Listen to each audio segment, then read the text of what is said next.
Oke, balik lagi di channel saya. Seperti biasa, kita masih bahas jam tangan. Dan sebelumnya, saya ucapkan terima kasih buat kalian yang sudah komen, subscribe, dan juga share video-video saya. Buat kalian yang sudah kirim kritik dan juga saran, saya ucapkan terima kasih banyak. Semoga channel ini semakin berkembang dan bermanfaat untuk orang lain. Oke, setelah sekian lama kita vakum, dan kita kembali di tahun 2021 ini. Jadi hari ini kita akan update koleksi di tahun 2021. Dan worst check, saat ini saya mengenakan jam tangan dari Casio CA53 dengan modul kalkulator seperti ini, vintage dan juga nggak terlalu mahal harganya. Dan langsung aja kita ke box buluk saya. Jadi sudah beberapa tahun ini nggak pernah ganti boxnya. Oke, langsung aja kita review beberapa koleksi yang masih tersisa di tahun 2021 ini. Yang pertama kita mulai dari jam yang paling sering saya pakai, yaitu Casio G-Shock DW5600 MS ya. Bisa kalian lihat di sini ada 3 G-Shock di sini dan juga ada 1 Seiko yang tersisa, Tech Heuer 1 dan juga ada Laco 1925. Langsung ke yang pertama, yaitu Casio G-Shock DW5600 MS yang sudah saya custom. Saya pasang bull bar seperti ini, jadi terlihat lebih maskulin ya. Oke. Jam tangan ini saya dapatkan di awal tahun 2020.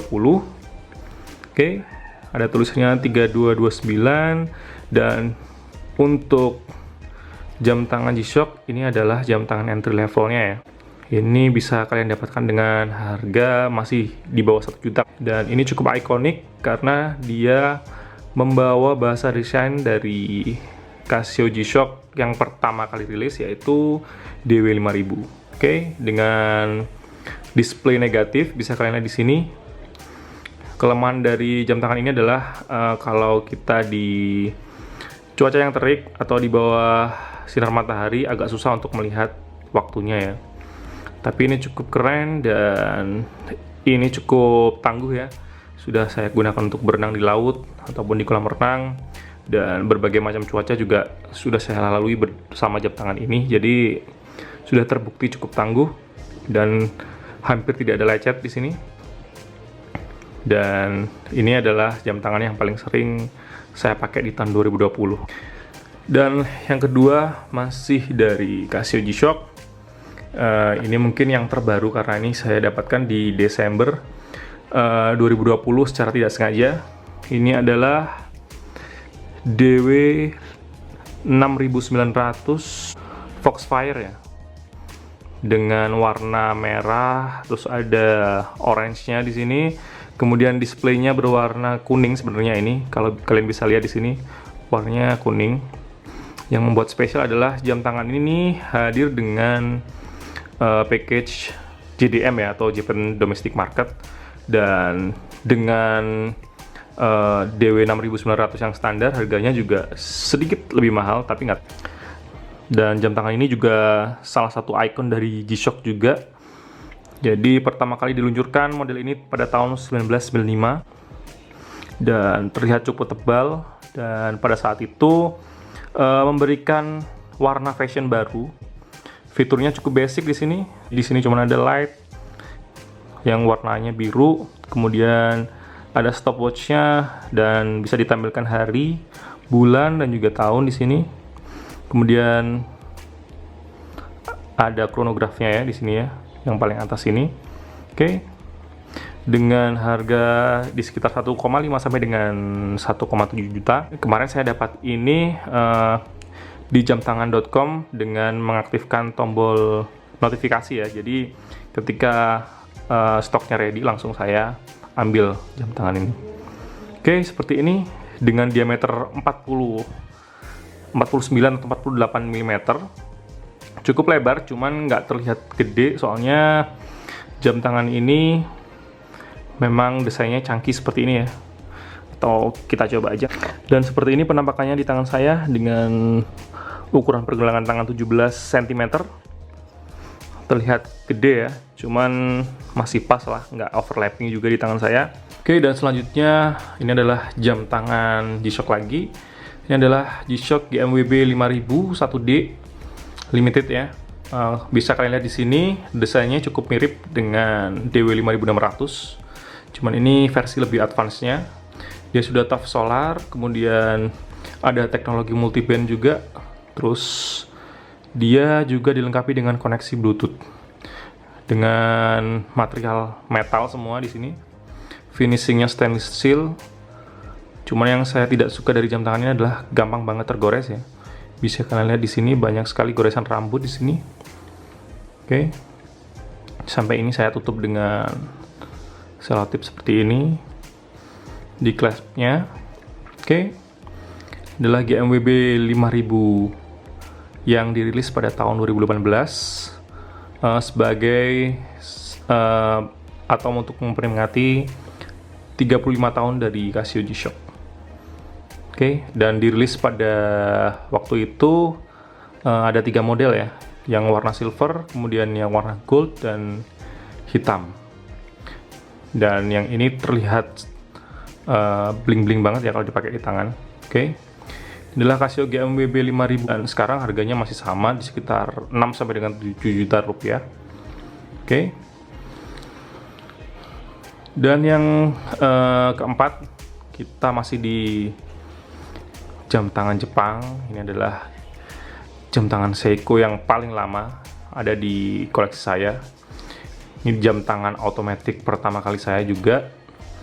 Ini adalah Seiko SNZF 17 atau si Archin ya, yang bezelnya sudah saya custom di sini. Saya ganti dengan seramik berwarna hijau dan terlihat seperti Rolex Kermit ya. Oke, seperti ini. Dialnya berwarna hitam dan dia bermovement 7S36 dengan diameter 42,5 mm. Kemudian dia hadir dengan bracelet. Cuman ini saya ganti dengan material leather seperti ini karena braceletnya kalian tahu sendiri Seiko di harga di bawah 5 juta. Braceletnya masih terlihat ringkih ya. Jadi saya ganti dengan material leather seperti ini dan terlihat lebih vintage dan terlihat lebih mahal ya karena bezelnya sudah diganti dengan seramik. Kacanya juga masih hard flex. Kemudian dia dilengkapi dengan fitur day and date, bisa kalian lihat. Cuman dia nggak support hand winding, jadi harus dikocok seperti ini atau digunakan baru dia bisa berjalan. Oke, dan waktu itu saya dapatkan dengan harga 2 jutaan ini jam tangan ini. Lanjut kita ke jam tangan dari Eropa. Ini adalah jam tangan dari Jerman, bisa kalian lihat.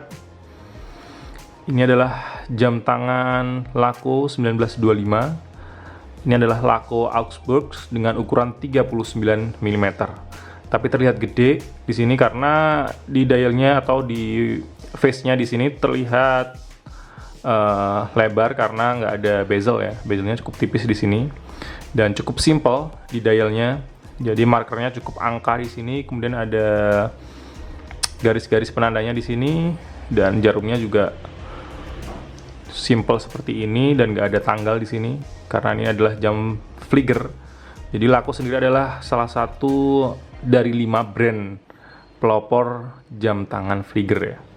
Oke, dengan crown seperti bawang seperti ini untuk memudahkan dioperasikan oleh pilot. Cuman ini bukan desain original jam tangan Flieger ya, karena backcase-nya di sini see-through. Sedangkan untuk Flieger yang asli biasanya di sini tertulis ada nama pilotnya, kemudian ada kodenya, dan di sini biasanya ada tertulis FL2883 kalau nggak salah ya. Itu adalah kode angkatan udara dari Jerman kalau nggak salah. Dengan strap leather, kemudian ada pinnya di sini yang menandakan atau ciri khas dari jam tangan Flieger. Stitchingnya cukup rapi dengan warna putih di sini. Terus tertulis di sini juga Laco dengan ukuran laknya 18 mm dan leathernya made in Jerman ya, karena ini jam tangan dari Jerman. Cuman kelemahan dari jam tangan ini adalah movementnya masih menggunakan movement Miyota. Bukan termasuk movement yang jelek, cuman untuk harga di atas 5 juta menurut saya seharusnya sudah bisa disematkan mesin ETA ya, bisa 2821 seperti yang ada pada Hamilton. seharusnya sudah bisa disematkan di jam tangan ini. Tapi ini cukup reliable dan Miyota juga bukan mesin yang buruk dan bisa akurat. Jadi Laco melakukan regulasi ulang dan diklaim jam tangan ini akurasinya adalah plus minus 15 sampai dengan 25 detik per hari. Oke, dengan finishing brush, didominasi dengan brush semua di sini. Oke, kita taruh sini dulu.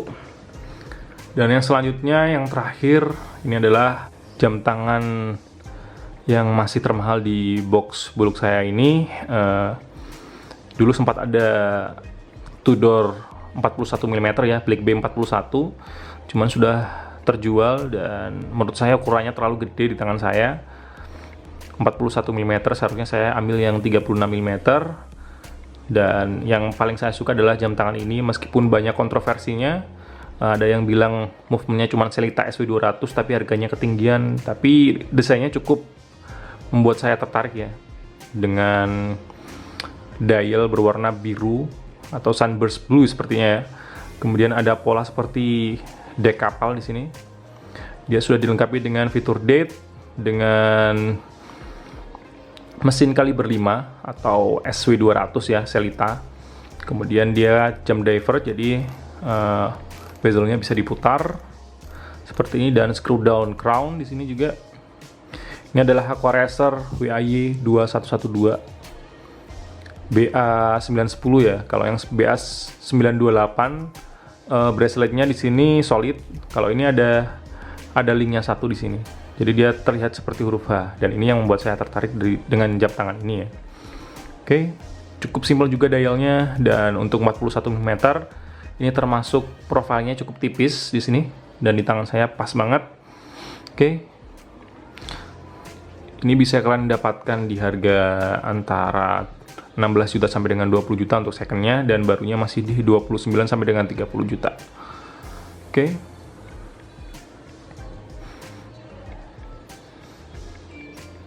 Seperti ini penampakannya, karena ini juga saya dapatkan dengan second, jadi nggak mulus-mulus amat, banyak scratch, dan ada beberapa dent tipis di sini juga, mungkin nggak kelihatan.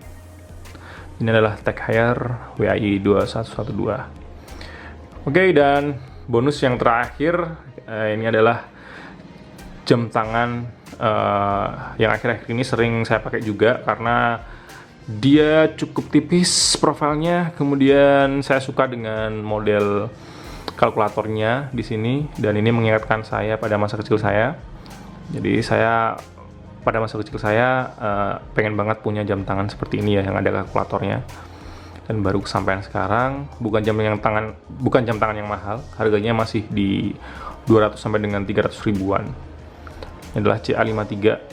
Oke, seperti ini penampakannya.